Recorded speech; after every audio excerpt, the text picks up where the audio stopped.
आप देख रहे हैं कोर्ट ब्रेकिंग न्यूज।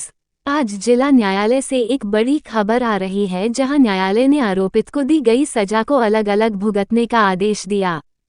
दरअसल न्यायिक दंडाधिकारी कुंदन कुमार गुप्ता ने मटिहानी थाना के सैदपुर निवासी मोहम्मद साबिर को आर्म्स एक्ट में दोषी पाकर आर्म्स एक्ट की धारा 25(1) BAJ में 2 साल कारावास एवं 1000 अर्थदंड एवं आर्म्स एक्ट की धारा में 26 में 6 महीना कारावास एवं 1000 अर्थदंड की सजा सुनाई है।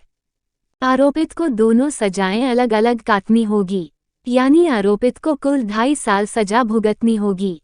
अभियोजन की ओर से अभियोजन पदाधिकारी राधेश्याम प्रसाद ने कुल 6 गवाहों की गवाही कराई।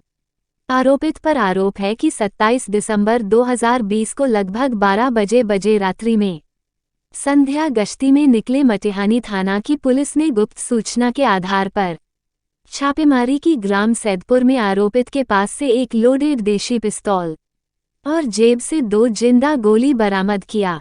घटना की प्राथमिकी पुलिस अवर निरीक्षक सूचक परमानंद साह ने मटिहानी थाना कांड संख्या 169/2020 के तहत दर्ज कराई है। आज एक कोर्ट से आर्म्स एक्ट में सजा सुनाई गई।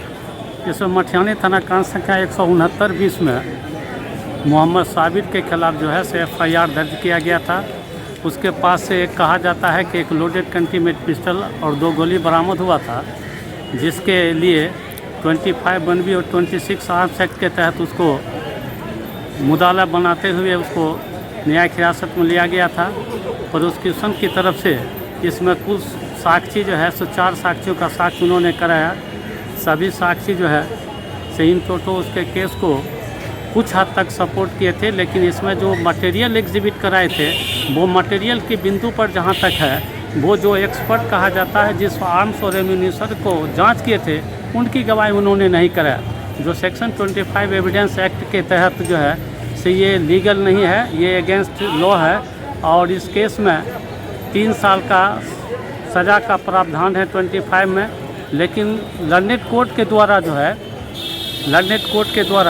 साक्ष्य को देखते हुए, साक्ष्य में कमी पाते हुए और मुदाले के खिलाफ पूर्व से किसी तरह का कोई आपराधिक इतिहास नहीं होने, किसी को केस में कन्विक्शन नहीं होने के कारण इनको कम से कम 2 साल का सज़ा का सुनाया गया है।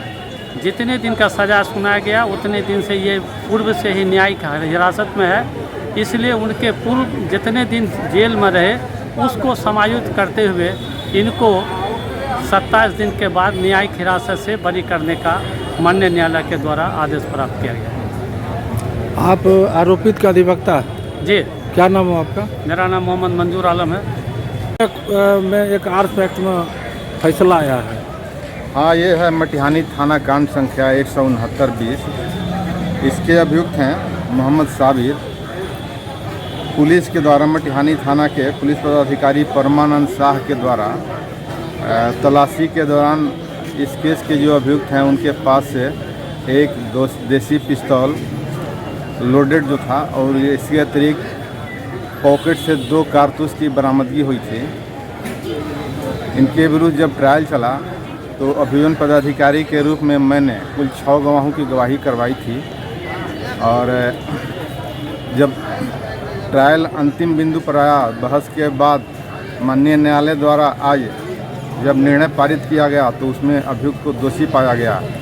इसमें 25(1) BA शस्त्र अधिनियम के अंतर्गत 2 साल की सज़ा सुनाई गई और जुर्माना नहीं जमा करने पर 1000 रुपये अतिरिक्त जुर्माना नहीं जमा करने पर 1 महीना अतिरिक्त की सज़ा दी जाएगी। और जो दूसरी धारा है 26 आर्म्स एक्ट के अंतर्गत, उसमें भी 6 महीना की सज़ा सुनाई गई है।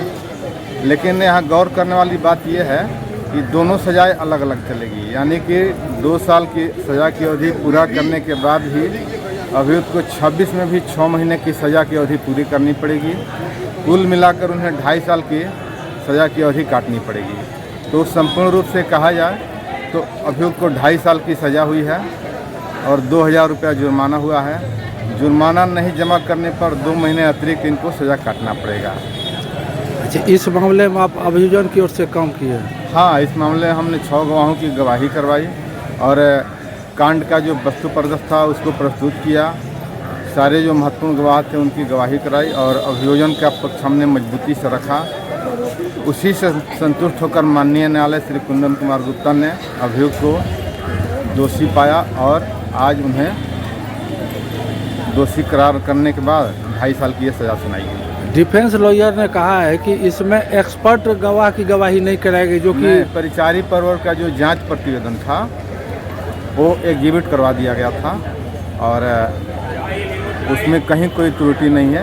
अभियोजन का जो भी एविडेंस है वो पूरी तरह सफिशिएंट है और इसी पूर्णता के आधार पर माननीय न्यायालय ने अभियुक्त को दोषी पाया। उनका कहना है कि एविडेंस एक्ट का 25 सेक्शन का वायलेशन किया गया है। एविडेंस एक्ट के 47 के अंतर्गत किसी भी व्यक्ति का लिखावट और हस्ताक्षर होता है, उसके साथ काम करने वाले व्यक्ति को आइडेंटिफाई करने का पावर है और उसी के तहत ये एग्जिबिट मार्क हुआ है। कहीं वैधानिक त्रुटि नहीं है। अभियोजन अपने केस को साबित करने में पूरी तरह से सफल रहा है। सर, आपका नाम क्या हुआ? मेरा नाम राधेश्याम प्रसाद हुआ, अनुमंडल अभियोजन पदाधिकारी सिलेक्शन ग्रेड।